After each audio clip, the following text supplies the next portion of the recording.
Hari terus berganti, waktu tak pernah berhenti dan kini roda kami perlahan melintasi garis batas Provinsi Bengkulu. Kami melanjutkan perjalanan untuk mengabadikannya dalam sebuah kenangan. Terima kasih Bu Mira Felicia, dan kami akan membawa cerita dan kenangan yang indah. Dan kami akan masuk Provinsi Sumatera Barat.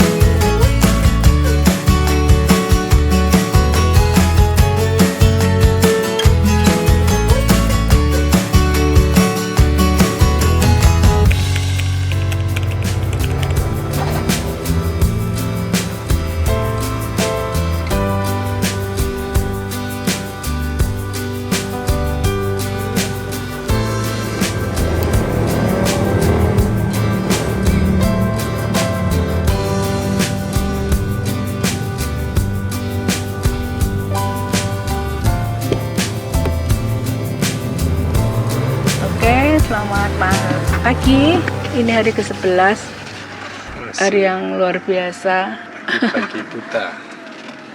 Ini jam 4.40. Akhirnya kami semalam nginap di SPBU, dan kita bisa lihat ini sepanjang jalan antrian truk yang mau masuk ke SPBU, di mana kami tidur ya. Ya, kami menemani supir-supir itu tidur. Itu mereka pejuang yang luar biasa. Butuh kesabaran, butuh toleransi yang tinggi, butuh kesehatan. Ini hanya untuk ekonomi keluarga yang jalan dan juga mungkin perekonomian masyarakat secara luas. Karena saya lihat mereka itu membawa bahan pangan, membawa bahan mentah untuk diolah di pabrik-pabrik besar itu. Luar biasa daya juang mereka. Iya. Oke, hari ini kita mau menuju ke Padang. Kalau di Maps kita dijadwalkan sekitar 6 jam perjalanan. Tapi tujuan pertama kita hari ini, nanti kita mau ke Tugu Selamat Datang dan Selamat Jalan antara Provinsi Bengkulu dan Provinsi Sumatera Barat. Sampai ke perbatasan dari Muko-Muko kurang lebih 44 menit. Semalam kita nggak bisa tidur nyenyak karena ya memang kondisinya tidak proper. Ya, tidak proper ya kita. Tapi ya memang kita sudah coba yang kita bikin awning tenda, sudah tidur di hotel yang mahal, sudah hotel yang budget, sudah di pom bensin sudah. Jadi ya hari ini melengkapi pengalaman kita supaya nanti kita bisa cerita dan bisa merasakan bagaimana kehidupan mereka, para bapak-bapak sopir yang luar biasa yang perjuangkan ekonomi keluarga dan juga ekonomi negara Indonesia.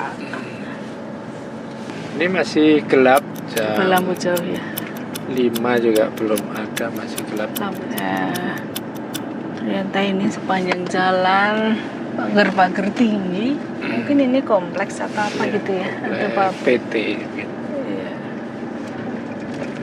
Tapi sudah lumayan ramai, ada beberapa yang sudah mulai lewat, sepeda motor, mobil. Tapi kalau truk-truk kelihatannya setiap pemandangan pagi hari mereka ngantri di SPBU dan mereka teratur ngantrinya. Kita sudah aman karena semalam kita sudah penuhi. Ya, kita beli. Ya, jadi pagi kita berangkat sudah nyaman. Hari ini full sampai Padang, sisa lah turah ini. Semoga perjalanan ini lancar. Hari ini kita diberi kesehatan. Amin. Sebenarnya kita merencanakan jam 6 kita baru mau berangkat. Tapi kita milih lebih awal untuk bisa berangkat supaya nanti kita mungkin di tengah jalan bisa istirahat. Jadi mengganti waktu istirahat kami dari yang harusnya semalam, nanti akan kami ganti di siang hari di tengah jalan. Kami belum tahu medannya seperti apa, tapi paling enggak kalau siang lebih ramai ya, lebih aman. Suasana pasar pagi di Muko-muko. Kayaknya baru nemu ini ya, pasar dari kemarin, dan mirip-mirip di rumah di Karanganyar. Ada pedagang sayur keliling juga.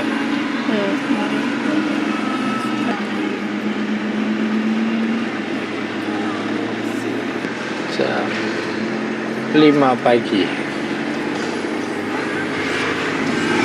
Hari Sabtu. Sabtu 5 pagi Sabtu. Tanggal 22 November. Rasanya cepet ya.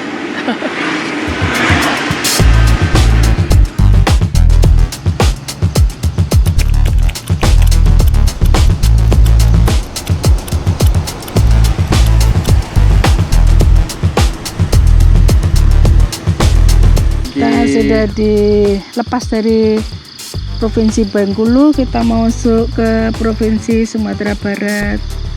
Ini jam 5:35. Tanggal 22 November. Kita belum mandi. Pagi betul.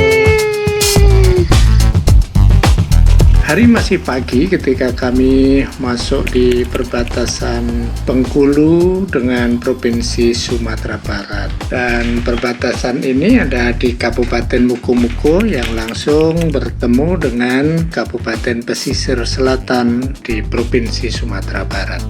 Dan suasana pagi ketika memasuki Provinsi Sumatera Barat, dan suasananya sudah mulai hiruk pikuk, masyarakat beraktivitas. Kami disambut dengan arsitektur yang mulai berbeda karena di sini sudah banyak rumah-rumah gadang dengan atap bagonjong dengan bangunan-bangunan yang ikonik yang masuk di tanah adat Basandi Syarak.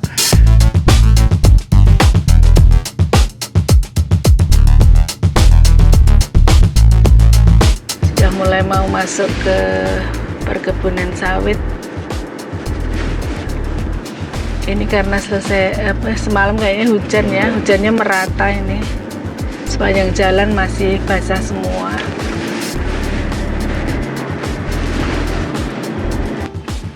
Kita lihat lagi antrian di SPBU. Sehat-sehat Pak Sopir, sehat-sehat semuanya, petugasnya.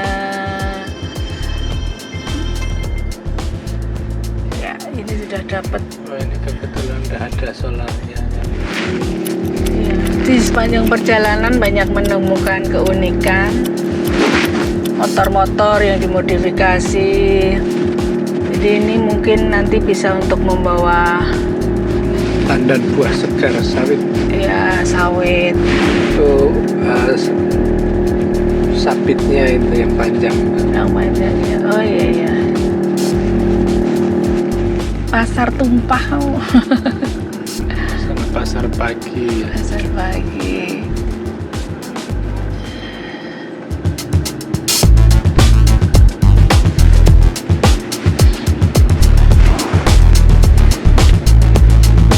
Pasar Indrapura. Angkutannya masih kayak gini.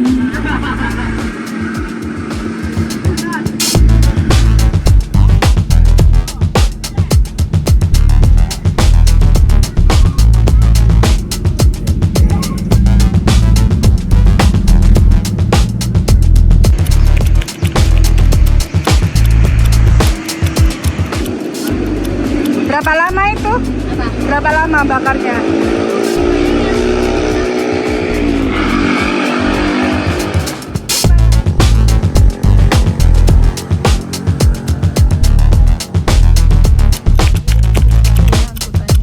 Kami juga melihat angkutan umum yang unik di kota ini, bis-bis yang dimodif secara unik dan mereka tampak ceria naik kendaraan umum yang hanya ada di kota pesisir selatan ini.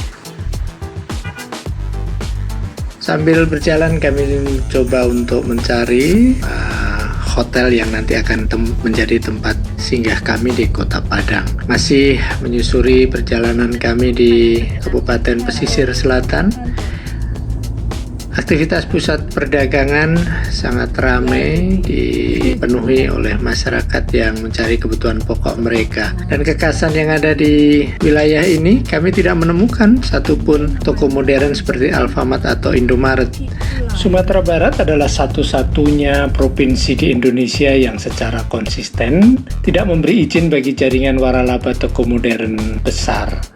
Dan ini bukan karena anti kemajuan, tapi pemerintah daerah setempat tampaknya ingin melindungi warung-warung kecil dan pedagang tradisional agar tidak mati tergilas oleh modal besar. Dalam filosofi Minang, ini dikenal sebagai ekonomi yang harus berbasis kerakyatan. Kehadiran toko modern nasional dikhawatirkan akan merusak tatanan sosial di mana interaksi dan tawar-menawar di pasar atau di warung yang merupakan bagian dari silaturahmi tidak lagi bisa dijumpai. Dan sebagai gantinya, Sumatera Barat mengembangkan toko modern lokal seperti Minang Mart atau gerai milik pengusaha daerah lainnya yang rantai pasoknya lebih banyak melibatkan produk UMKM setempat. Ini mungkin bisa ditiru oleh daerah-daerah lain yang berusaha melindungi masyarakatnya dari cengkeraman oligarki. Dan budaya Minang ini sangat menekankan pada kecerdasan berpikir dan kemandirian. Maka kita banyak mengenal tokoh-tokoh besar nasional kita yang berasal dari Minang, yang terkenal dengan sikap egaliter dan kritisnya. Dan masyarakat Minang ini juga dikenal sangat demokratis. Mereka tidak mengenal kasta dan sangat kritis terhadap kebijakan. Dan mereka ingin duduk sama rendah, tegak sama tinggi dengan prinsip yang membuat setiap orang merasa punya hak untuk bicara.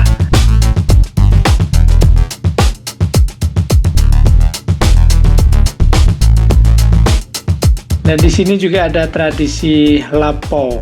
Di sepanjang rute yang kami lalui, kami banyak melihat warung-warung kopi atau lapo yang bukan sekedar sebagai tempat minum, tetapi ini juga menjadi tempat interaksi rakyat di mana informasi berputar, politik dibahas, dan keputusan komunitas seringkali bermulai dari lapo-lapo ini. Di samping itu, kalau kami melihat di sepanjang perjalanan kami, budaya masyarakat Minang sangat dekat dengan masjid dan surau, di mana setiap perilaku sosial selalu diukur dengan kepantasan agama. Dan ini sangat dipelihara dengan melibatkan 3 pilar kepemimpinan yang ada di Sumatera Barat, yaitu Tungku Tikus Sajarangan, ada Nini Mama, ada alim ulama, dan ada cerdik pandai atau kaum intelektual.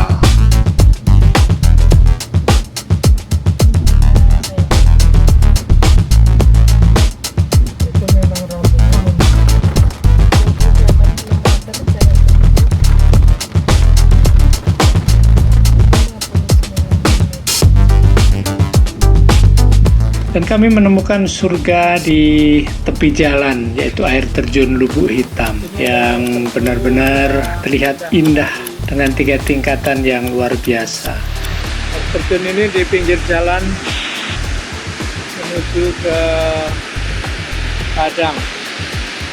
Dan ternyata di beberapa titik lainnya ketika musim hujan seperti ini muncul juga air terjun lain yang juga ada di sekitar tempat ini. Pemandangan-pemandangan yang indah inilah yang membuat rasa lelah kita terbayar dan kita semakin menikmati perjalanan ini sambil mensyukuri berkat Tuhan yang saat ini diberikan untuk kita sebagai penghuni semesta ini.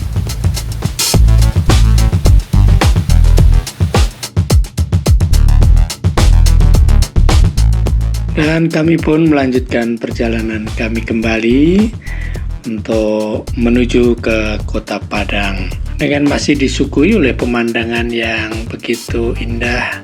Di sisi kiri, laut yang membentang luas, dan di sisi kanan, bukit barisan yang menawarkan alam yang eksotik dengan vegetasi yang masih rapat dan hijau.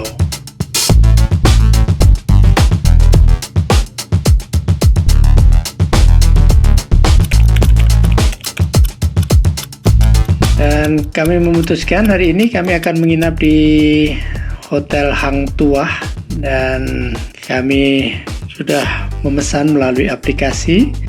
Sekaligus kami menyelesaikan urusan domestik, yaitu laundry, untuk bisa membersihkan pakaian-pakaian yang sudah harus dicuci.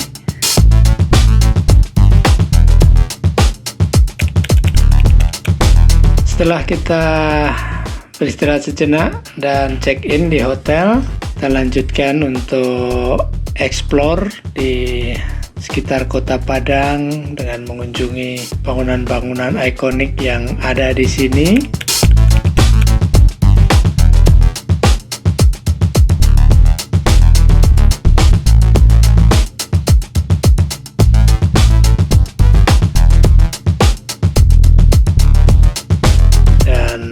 Malam hari kami melanjutkan untuk mencari kuliner-kuliner khas di Kota Padang, dan di sini kami menemukan ada sajian khas berupa warung di Jalan M. Yamin Padang di sekitar Kampung Jawa. Kita cari makan malam ini.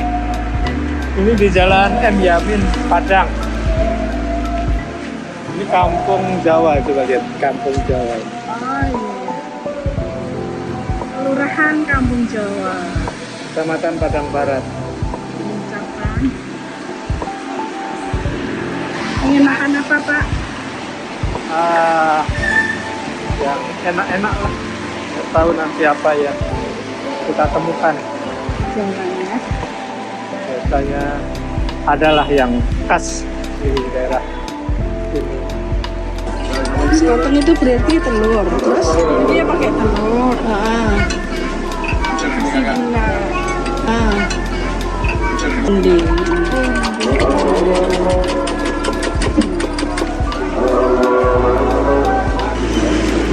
Lainnya sekoteng apa? Gak ada ya? Oh, bandrek ada. Aku mau bandrek aja deh. Itu kan pakai telur. Ya. Berarti satunya bandrek ya? Ya, enggak pakai telur ya. Enggak. Oh, jahe ya? Ya.